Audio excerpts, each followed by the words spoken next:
வணக்கம் மக்களே, நான் வாழ்க்கையே வெறுத்த கதையை பார்க்கலாமா? என்னம்மா சொல்ற, என்ன சொல்ற அப்படின்னு கேட்டிங்கன்னா, பிறந்த நாளுக்கு ட்ரீட் வைக்கிறேன்ட்டு ஒரு ஜீவராசி சாப்பிட தாய் ஃபுட்டு கூப்பிட்டு போச்சு. எனக்கும் தாய் ஃபுட்டு வந்து அத்தன்டிக்காக ட்ரை பண்ணி பார்க்கணுமேனு ரொம்ப நாள் ஆசையாக இருந்துச்சு. சரின்னு போய் ஹோட்டலில் உட்காந்தா ஒரே ஹார்ட் பலூனாக விட்டு வச்சிருந்தாங்க. என்னன்னு பார்த்தீங்கன்னா, அதுக்கு முந்தின மாதம் வந்து வேலண்டைன்ஸ் டே டெக்கரேஷன் பண்ணியிருக்காங்க. அதை இவனுக்கு எடுக்கவே கிடையாது. சரின்னு போய் உட்காந்துட்டு நம்ம வந்து ஒரு 2-3 ஐட்டத்தை சொல்லுவோம்னு சொல்லி அதை கொண்டு போறதுக்கு அவங்களுக்கு 1 மணி நேரம் ஆகி அதை கொண்டு வந்ததுக்கு அப்புறம் தான் நடந்த கொடுமை. அதை தான் இந்த வீடியோவில் நம்ம பார்க்க போகிறோம்.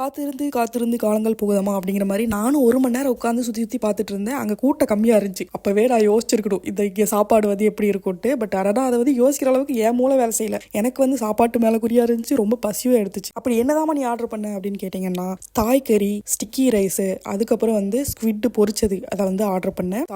தாய்கறி அப்படின்னு ஒன்று பிளேட்டில் கொண்டு வந்து வச்சாங்க. அது கூட பரவாயில்ல. பட் ஆனால் இந்த ஸ்டிக்கி ரைஸை பிளாஸ்டிக் கவரில் கொண்டு வந்து வச்சாங்க. அதுதான் கொஞ்சம் ஒரு மாதிரி இருந்துச்சு. பட் ஓகே, அதையும் நம்ம எடுத்து கொட்டி போட்டு சாப்பிட்டு பார்த்தா, இந்த வடிவேலு பஸ்ல உட்காந்து மல்லிப்பூ வாங்கி அதை ஏமாறுவான் பார்த்தீங்களா, அந்த மாதிரி டெக்கரேஷன் எல்லாம் நல்லா தான் இருக்கு. ஆனா சாப்பாடு நல்லா இல்லை. சரிம்மா, இதுதான் நல்லா இல்லை, ஸ்குவிட் வாங்கினீ அது எப்படி இருந்துச்சு அப்படின்னு நீங்க கேட்டீங்கடா, நோ கமெண்ட்ஸ், சிம்பிளி வேஸ்ட். இதுல ஷாக்கே என்னன்னா, இதெல்லாம் சாப்பிட்டப்ப இல்லை, இதுக்கு ஒரு பில்லு கொண்டு வந்து கொடுத்தானுங்க பார்த்தீங்களா, அப்பதான் இருந்துச்சு. அந்த பில்லு அந்த சாப்பாட்டுக்கு வருத்தான்னா சத்தியமே வருத்தே கிடையாது. இந்த தாய் ஃபுட்டு சாப்பிட்றதுக்கு வீட்டில் தக்காளி சட்னி செஞ்சு சாப்பிட்டுக்கலாம் நான் கிளம்பிட்டேன். வீடியோ பார்த்துட்டீங்கன்னா மறக்காம சப்ஸ்கிரைப் பண்ணிருங்க, லைக் கமெண்ட் ஷேர்லாம் பண்ணிருங்க.